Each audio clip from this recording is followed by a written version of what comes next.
Imagine this. Advanced robots existing way back in the 1700s. I mean, long before electricity, centuries before digital computers were even a concept. We're talking about mechanical figures, automata, so incredibly lifelike they could write, draw, even play musical instruments. Today, we're doing a deep dive into this truly captivating world of 18th century automata. These self-operating machines mimicked human actions with just unbelievable realism. We've gathered a whole stack of articles and research on these, well, clockwork miracles to really unpack their story for you. Yeah, and our mission here really is to explore who actually built these marvels, the historical context that allowed them to Mhm. flourish, and the sheer ingenuity of how they work. And maybe the most surprising part, why some of them still function perfectly fine today, centuries later. We'll also touch on what they tell us about the very beginnings of robotics and even AI. So think of this as your shortcut to really getting a handle on this amazing piece of history. Okay, let's get into it. Now, I know the idea of automata, these self-acting machines, wasn't totally new in the 1700s. You had things going back to ancient Greece, Da Vinci sketched robotic knights. But the 18th century, that was different. That was the golden age, no question. And one of the pioneers really setting the stage was a French inventor, Jacques de Vaucanson. In 1739, he showed off his famous gilded mechanical duck. And look, this wasn't just some static thing. It could flap its wings. It ate grain. And it even seemed to digest Oh, and, God. well, excrete it. Oh, it does. A pretty whimsical feat, right? Ouch. All done with cams and levers and tubing, mimicking a digestive tract. That's incredible. And he didn't stop there. Vulcanson also made this flute-playing android. It wasn't just posing. It actually used bellows for lungs, and his fingers moved on a real flute to play melodies. You can imagine contemporaries were just astounded, completely blown away by the realism. Right, these weren't just niche curiosities. The philosopher Voltaire, he quipped something like, without Vaucanson's duck, you have nothing to remind you of the glory of France. That tells you just how famous these things were. They were celebrities, really. Exactly. And it shows they were much more than just fancy toys. They really embodied that Enlightenment spirit. Yeah. The fascination with science, with mechanism, pushing boundaries. And they raised some pretty deep questions, even back then, about the line between life and machine. What is life if a machine can mimic it so well? It was kind of like their version of the AI debate. Interesting point. And this craze, it spread, right? It wasn't just France. Oh, definitely. Automata became a huge deal all across Europe. Royalty commissioned them, like David Rankin made a dulcimer-playing doll for Marie Antoinette around 1784. They were shown off in public exhibitions, used as amazing displays in shops. What was it, purely European? Or did this fascination pop up elsewhere, too? That's a great question. And no, it wasn't just Europe. Japan, for instance, had its own amazing tradition of karakuri puppets. These were mechanical figures, too, things like archers that could shoot arrows or little dolls that served tea. So this desire to create mechanical life, it seems to be a pretty universal human thing. Wow, okay. So the scene is set. You've got this explosion of interest in mechanical wonders across the globe. And this brings us to Pierre-Jacques Droz, Yeah. a Swiss watchmaker who would take this art form to, well, a whole new level, right? Pierre-Jacques Droz, born 1721, died 1790. He was already famous as a luxury clock and watchmaker in La Chaux-de-Fonds, Switzerland.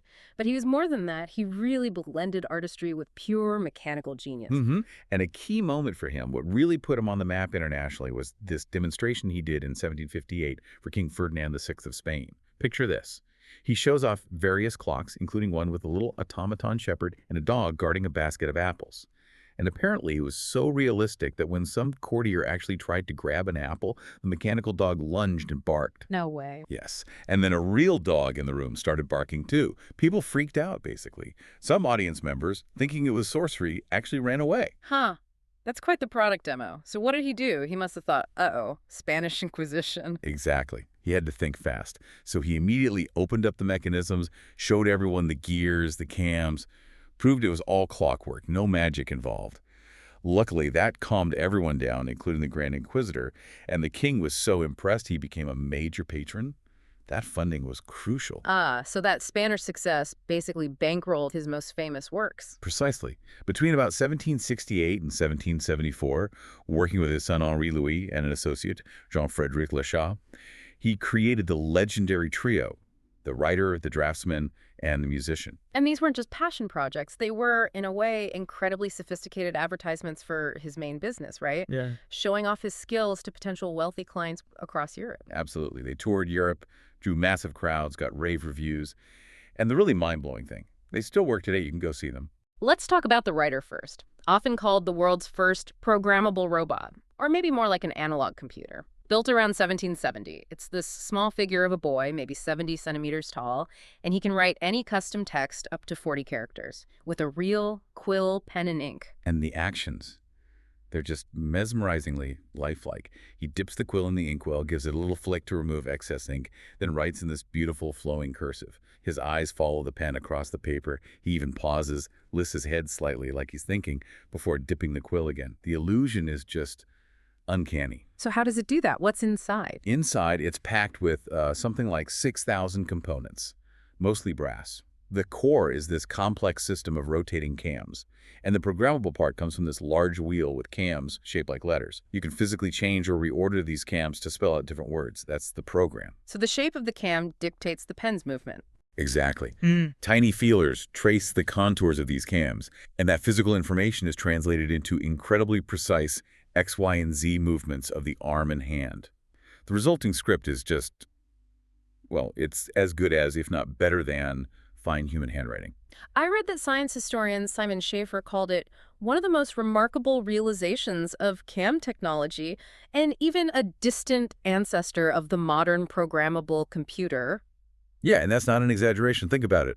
The core idea of storing instructions on a physical medium that can be changed, that's fundamental. It's an early, purely mechanical form of software, long before digital code. They even reprogrammed it relatively recently to write a message to the French president, François Mitterrand. Amazing. Okay, so that's the writer. What about the second one, the draftsman, the artist? Right, the draftsman. Yeah. Another boy figure. He could draw 4 different pictures from memory. Things like a portrait of King Louis V or a little Cupid in a chariot pulled by a butterfly. Also with lifelike touches, I assume. Oh, yes. He lifts the pencil so he doesn't smudge the drawing. There's even a tiny bellows in his head so he can gently blow graphite dust off the paper. And when he's done, he lifts his head, sort of admiring his work. It's all beautifully choreographed. Similar mechanism inside. Cams again. Pretty similar, yes. Cams control the XY movement and the pencil lift. But unlike the writer, his drawings are fixed. His program isn't easily changeable. Still incredibly complex, though. About 2,000 parts for him alone. Absolutely. And the detail in the drawings is remarkable. It really blurred that line between mechanism and artistry for people back then. Jacques-Droz wasn't just an engineer, he was a showman, a stage magician in a way. Okay, rounding out the trio is the musician, a female figure this time. Yes, the musician. A taller figure, about 1.5 meters, elegantly dressed. And she doesn't just mime playing, she actually presses the keys of a real custom-built organ. A real organ. Wow. A real organ. She plays 5 different musical pieces. And the realism, again, is, well, stunning. Her chest rises and falls gently, like she's breathing. Her head and eyes follow her hands moving over the keys. She sways subtly to the music.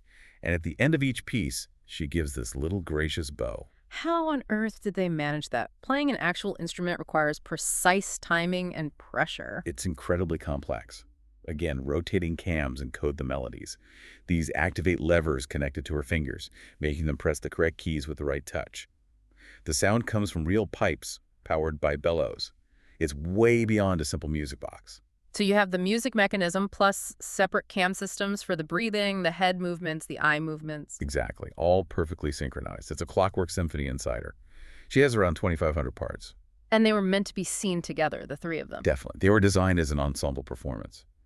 The reports say the musician often stole the show, probably because music held such high status in the 18th century. So, stepping back a bit, how do these things actually work in principle, and why haven't they just fallen apart after 250 years? Well, the basic principle is clockwork.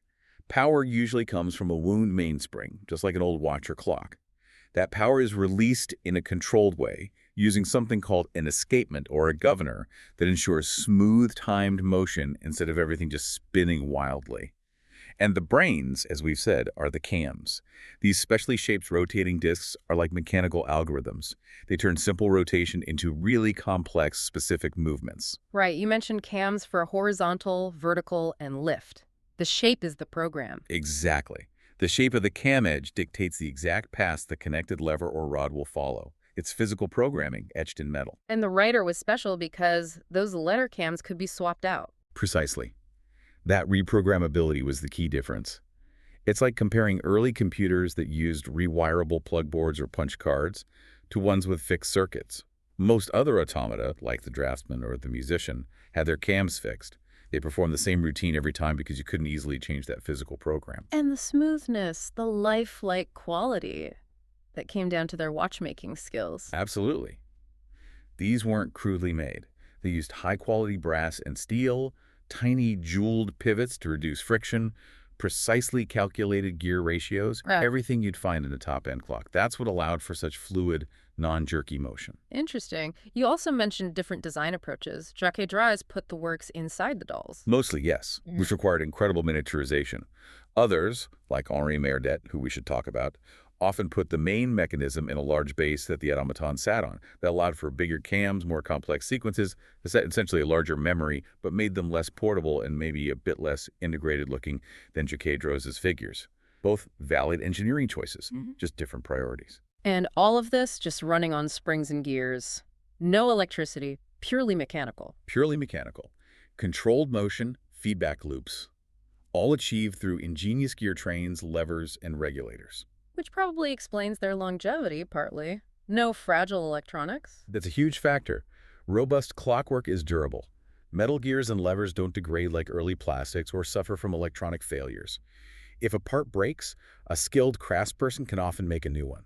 You know, there's a Clockwork monk automaton in the Smithsonian. It's about 450 years old, and it still works. It walks, moves its arms. It shows how long good mechanical design can last. Okay, so you mentioned Henri Maillardet. He came slightly later and apprenticed with the Jacques Dros. That's right. Maillardet was another Swiss mechanician, worked with the Jacques Dros family, and then went on to build his own incredible automaton around 1800. It was a combined draftsman and writer figure. And his had an even bigger memory. Much bigger. It could write out 3 different poems, quite long ones, and draw 4 distinct pictures, all stored in its mechanical memory, filling several pages. It was really pushing the limits of complexity for the era. And he managed that by putting the works in the base. Yes, the main mechanism is housed in the large wooden chest that forms the automaton's seat and table. This gave him space for much larger cam disks to store all that information. And it could switch between writing and drawing. Yeah, seamlessly. Fine cursive for the poems, broader strokes for the drawings, all using a real pen. It was incredibly versatile. Now, the story of his automaton survival is pretty amazing too, isn't it? Involving a fire and a rediscovery. Oh, it's a fantastic story. The automaton was damaged in a fire, likely sometime in the 19th century. Its burnt, fragmented remains eventually ended up being donated to the Franklin Institute in Philadelphia in 1928. For decades, they didn't even really know what it was or who made it. It was just this pile of intricate, damaged clockwork. Engineers there painstakingly worked to restore it. And the big reveal. The moment of truth. They finally got it working again after years of restoration.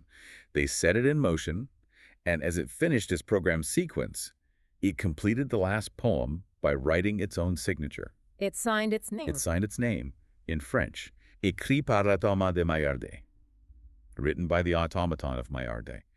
The machine literally told them who built it after being anonymous for maybe a century. Just incredible. Wow. That's like something out of a novel, which I guess it inspired. It did. That exact automaton and its story was the direct inspiration for the one featured in Brian Selznick's book, The Invention of Hugo Cabret, and of course the Martin Scorsese film Hugo. So the fact these machines, both Jacques Dros's and Maillardet's, still exist and function is down to what? Amazing original build quality and careful museum work. It's really both. Superb original craftsmanship using the best materials, brass, steel, even ivory, fine hardwoods built with watchmaker precision. And then, yes, dedicated conservation by museums. They perform careful cleaning, lubrication, minor repairs, only when absolutely necessary. And limiting how often they run them, right? Like the Jacques Dros trio only performing once a month. Exactly. That minimizes wear and tear. It's a balance between preserving them and letting people still experience the magic. And Maillardet's, of course, needed that massive rebuilding effort after the fire damage. It helps that the technology is understandable, perhaps, compared to, say, fixing a 50-year-old computer. That's a crucial point. It's transparent technology. You can see the gears, the levers. A skilled clockmaker or mechanical engineer can often figure out how it works, diagnose a problem, and even fabricate a replacement part if needed. That craft knowledge still exists, thankfully, preserved in watchmaking and fine mechanics traditions. Try doing that with a proprietary microchip from the 1980s. So they're not just static displays. Keeping them working is part of preserving the actual art form, the performance. Absolutely. They were designed as performance pieces. seeing them move, write, draw, play music. That's experiencing living history.